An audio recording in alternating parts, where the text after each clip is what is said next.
ತಾಮ್ರದ ನೀರು ಅಮೃತ ಸಮಾನ ಅಂತಲೇ ಹೇಳ್ಬಹುದು. ಈ ನೀರನ್ನು ನಿತ್ಯ ನಿಯಮಿತವಾಗಿ ಕುಡಿದವರಿಗೆ ಗೊತ್ತು ಇದರ ಮ್ಯಾಜಿಕ್. ಹಾಗಾದ್ರೆ ತಾಮ್ರದಲ್ಲಿ ಏನೆಲ್ಲ ಮಾಂತ್ರಿಕ ಶಕ್ತಿ ಇದೆ ಅನ್ನೋದನ್ನು ತಿಳಿಯೋಣ ಬನ್ನಿ.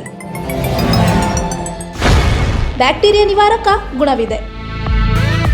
ತಾಮ್ರದ ಪಾತ್ರೆಯ ನೀರಲ್ಲಿ ಬ್ಯಾಕ್ಟೀರಿಯಾ ನಿವಾರಕ ಗುಣಗಳಿವೆ. ಹಾಗಾಗಿ ಈ ನೀರನ್ನು ಕುಡಿದ್ರೆ ನಾನಾ ಕಾಯಿಲೆ ತರುವ ಬ್ಯಾಕ್ಟೀರಿಯಾಗಳನ್ನು ನಿವಾರಿಸಬಹುದು.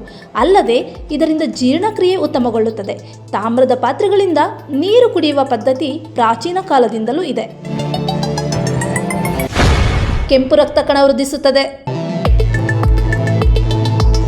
ತಾಮ್ರವು ದೇಹಕ್ಕೆ ಅಗತ್ಯವಾದ ಖನಿಜಗಳಲ್ಲಿ ಒಂದಾಗಿದೆ. ಇದು ಕೆಂಪು ರಕ್ತ ಕಣ ಹಾಗೂ ಕೊಲಾಜನ್ಗಳನ್ನು ಉತ್ಪಾದಿಸಲು ಸಹಕರಿಸುತ್ತದೆ. ಅಲ್ಸರ್ ನಿವಾರಿಸಲು ಸಹಕರಿಸುತ್ತದೆ. ತಾಮ್ರದ ಪಾತ್ರೆಯ ನೀರನ್ನು ಕುಡಿಯುವುದರಿಂದ ಜಠರ ಮತ್ತು ಕರುಳುಗಳಲ್ಲಿ ಉಂಟಾಗುವ ಹುಣ್ಣುಗಳನ್ನು ಗುಣಪಡಿಸಬಹುದು. ಅಲ್ಲದೆ ಇದು ದೇಹದಿಂದ ವಿಷವನ್ನು ಹೊರಹಾಕಲು ಸಹಕರಿಸುತ್ತದೆ. ವೃದ್ಧಾಪ್ಯ ನಿಧಾನಗೊಳಿಸುತ್ತದೆ. ವೃದ್ಧಾಪ್ಯದಲ್ಲಿ ಚರ್ಮ ಸುಕ್ಕಾಗುವುದು, ವಯಸ್ಸಾದಂತೆ ಕಾಣುವುದನ್ನು ತಾಮ್ರದ ನೀರು ತಡೆಯುವಲ್ಲಿ ಪ್ರಮುಖ ಪಾತ್ರ ವಹಿಸುತ್ತೆ. ತಾಮ್ರದಲ್ಲಿ ನೈಸರ್ಗಿಕ ಆಂಟಿ ಆಕ್ಸಿಡೆಂಟ್ ಗುಣಗಳಿದ್ದು ಹೊಸ ಜೀವಕೋಶಗಳು ಸೃಷ್ಟಿಯಾಗಲು ನೆರವಾಗುತ್ತದೆ. ಅಲ್ಲದೆ ಫ್ರೀ ರ್ಯಾಡಿಕಲ್ ಎಂಬ ಕ್ಯಾನ್ಸರ್ ಕಾರಕ ಕಣಗಳನ್ನು ಹಿಮ್ಮೆಟ್ಟಿಸಲು ತಾಮ್ರ ನೆರವಾಗುತ್ತದೆ. ಅಧಿಕ ರಕ್ತದೊತ್ತಡ ತಡೆಯುತ್ತೆ.